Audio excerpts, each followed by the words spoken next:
Hello everyone, स्वागत है आपका मेरे YouTube channel knowledge gate CSE में। In the series object programming, today we are going to discuss function. Function is a group of statements that together perform a specific task. These are some set of statements that takes some inputs, they perform some computation on it and produces some output.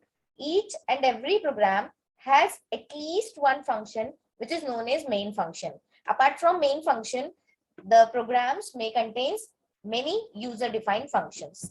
Coming towards the advantages of it, so advantages are reduction in program size while using function, code duplication is avoided, code reusability is provided, functions can be called repetitively many times, a set of functions can be used to form libraries. As you have seen, stdio.h के functions हम जैसे printf scanf का use करते हैं, so these are library functions. Coming towards the types of functions, so there are two types of functions, built-in functions and user-defined functions. Built-in functions are those part of standard library functions which are made available by compiler itself, like printf and scanf. User-defined functions are created and used by user or programmer. They are created as per the need of the programmer, right? Now parts of a function. There are three parts of function: function prototype, function calling, and function definition, right?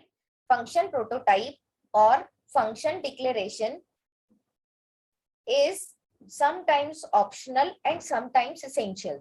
So let us see when it is optional and when it is essential. So here is an example.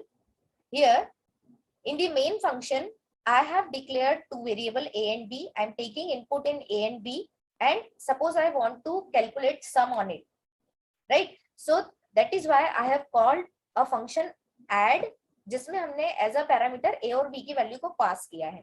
जैसे ही add function की calling होगी, आपका programme का control add function में चला जाएगा और यहाँ से रिटर्न हो जाएगा x प्लस वाई, राइट? जब हम इस कोड को रन करते हैं तो you can see an error is generated. Here you can see the error, add was not declared in this scope. So right, आपने यहाँ क्या किया है कि मेन फंक्शन को ऊपर लिखा है लाइन नंबर 3 to 10 के बीच में, और फंक्शन की कॉलिंग आपने की है लाइन नंबर 8 में, राइट? अब इसकी डेफिनेशन की अगर हम बात करें तो इसकी डेफिनेशन अवेलेबल है outside the scope of the main function, जो कि ऐसा ही होता है हमेशा, मेन फंक्शन के स्कोप के बाहर ही फंक्शन का स्कोप होता है. तो आपने फंक्शन की डेफिनेशन मेन फंक्शन के बाद की है. तो जब आप मेन फंक्शन के बाद डेफिनेशन देंगे तो it is compulsory to declare the function.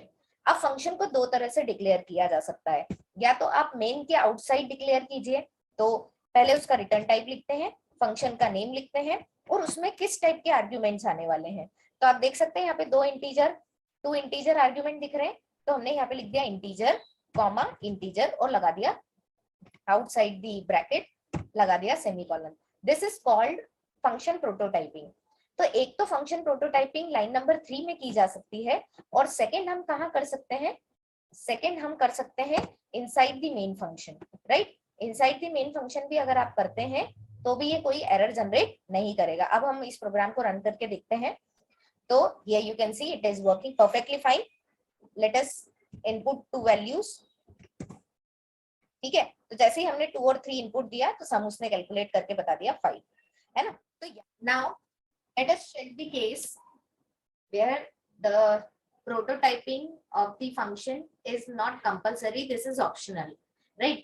So here I have defined the function which was add, right, before the main function. You can see the clear difference between these two functions, right? यहाँ पे इस case में main function पहले था और जो आपका user defined function था वो आफ्टर दी मेन फंक्शन था. अब मैंने क्या किया है, जो डिक्लेरेशन है उसको पहले ही कर दिया और मेन फंक्शन में डायरेक्टली सिर्फ फंक्शन की क्या कर ली है, कॉलिंग कर ली है, राइट? तो यहाँ पे अगर मैं प्रोटोटाइपिंग नहीं भी करती हूँ तो भी कोई प्रॉब्लम जनरेट नहीं होगा. Let us run this code and check. Here you can see it is working perfectly fine, है ना? After taking input, it is generating the output, right? तो यहाँ पे मैंने किसी तरह की कोई भी प्रोटोटाइपिंग नहीं की है, बस एक डिफरेंस किया है कि मेन फंक्शन के पहले ही फंक्शन की डेफिनेशन प्रोवाइड कर दी है। फंक्शन की डेफिनेशन अगर मेन फंक्शन के पहले मिल जाती है तो उसको एक आइडिया हो जाता है कि इस तरह का फंक्शन है, मुझे इसको कॉल करना है, राइट। सो फंक्शन की प्रोटोटाइपिंग करना या डिक्लेरेशन करना इस केस में ऑप्शनल हो गया, बट जो प्रीवियस वाला केस था इसमें फंक्शन का डिक्लेरेशन करना कंपलसरी था, right. So parts of functions है फंक्शन का प्रोटोटाइप, फंक्शन की कॉलिंग एंड फंक्शन का डेफिनेशन। सो सी, फंक्शन का प्रोटोटाइप हम दो प्लेसेस पे दे सकते हैं, out of the main function, with in main function, right. Function की डेफिनेशन भी हम दो तरह से दे सकते हैं। फंक्शन की डेफिनेशन आप मेन फंक्शन के पहले भी दे सकते हैं और मेन फंक्शन के बाद भी दे सकते हैं, राइट। और फंक्शन की कॉलिंग जो होगी वो ऑलवेज इनसाइड मेन फंक्शन होगी, right. So this was the three parts of the function, right? Now let us understand what are function prototyping, right? Function prototyping is also known as function declaration, right? It is very much similar to the dummy phone. आप market में phone purchase करने जाते हैं तो आप देखते हैं dummy phone provide किया जाता है आपको, जिसमें जो जिस तरह का फोन आप परचेस करने वाले हैं उसके सारे फीचर्स, उसका लुक एंड फील, ये सब प्रोवाइड किया जाता है, बट वो नॉन फंक्शनिंग होता है, राइट। तो फंक्शन प्रोटोटाइप भी उसी तरह से होता है। फंक्शन प्रोटोटाइप आपको क्या क्या बताता है, किस तरह की वैल्यू फंक्शन रिटर्न करने वाला है, फंक्शन का नेम क्या होने वाला है, उसके अंदर नंबर ऑफ पैरामीटर्स कितने आने वाले हैं, और लास्ट में आता है semicolon, right. So this is the declaration of function. आप कोड देख सकते हैं, वॉइड रिटर्न टाइप हो गया, फंक्शन का नेम हो गया सम, और दो इंटीजर टाइप की वैल्यू ये लेने वाला है, that is why I have declared two variable along with the semicolon. So this was all about function prototyping, right? Next is function calling. तो इसको ध्यान से समझेंगे। function calling always inside the function होगी, right?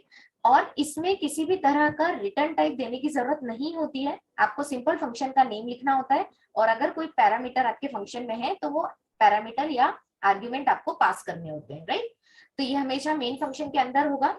आप देखिए जब function की कॉलिंग होती है तो क्या होता है, जब भी एक फंक्शन की कॉलिंग होती है, सपोज कि 100 नंबर की लाइन पे आपका कोड एग्जीक्यूट हो रहा था जहां पे फंक्शन की कॉलिंग हो रही है, और सपोज नेक्स्ट वाला स्टेटमेंट 104 नंबर की लाइन पे है, राइट। तो प्रोग्राम काउंटर एक ऐसा काउंटर वेरिएबल होता है जो नेक्स्ट इंस्ट्रक्शन जिसको भी एग्जीक्यूट करना है उसकी वैल्यू को होल्ड करता है, ओके। सो 104 अभी मतलब जब करंट एग्जीक्यूशन चल रहा था तब प्रोग्राम 100 नंबर का अगर इंस्ट्रक्शन एग्जीक्यूट हो रहा था तो प्रोग्राम काउंटर के अंदर 104 नंबर का एड्रेस स्टोर होगा, राइट। बट 100 नंबर के इंस्ट्रक्शन पे फंक्शन की कॉलिंग हो गई। जैसे ही कभी भी किसी भी फंक्शन की कॉलिंग होती है तो उसका एक स्टैक फ्रेम क्रिएट होता है।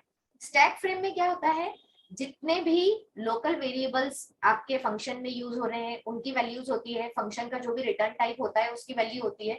तो फंक्शन से रिलेटेड जितनी भी इंफॉर्मेशन होती है वो स्टैक फ्रेम में स्टोर होती है, राइट। तो जैसे ही कोई भी फंक्शन कॉल होता है तो as it is stack frame stack में पुश कर दी जाती है, राइट। यहाँ पे जो 104 है इसके जस्ट ऊपर क्या हो जाएगा, जिस भी फंक्शन की कॉलिंग हो रही है उसकी स्टैक फ्रेम पुश हो जाएगी, राइट। और प्रोग्राम काउंटर में जिस भी फंक्शन की कॉलिंग हुई है उसका एड्रेस स्टोर कर लिया जाएगा, राइट।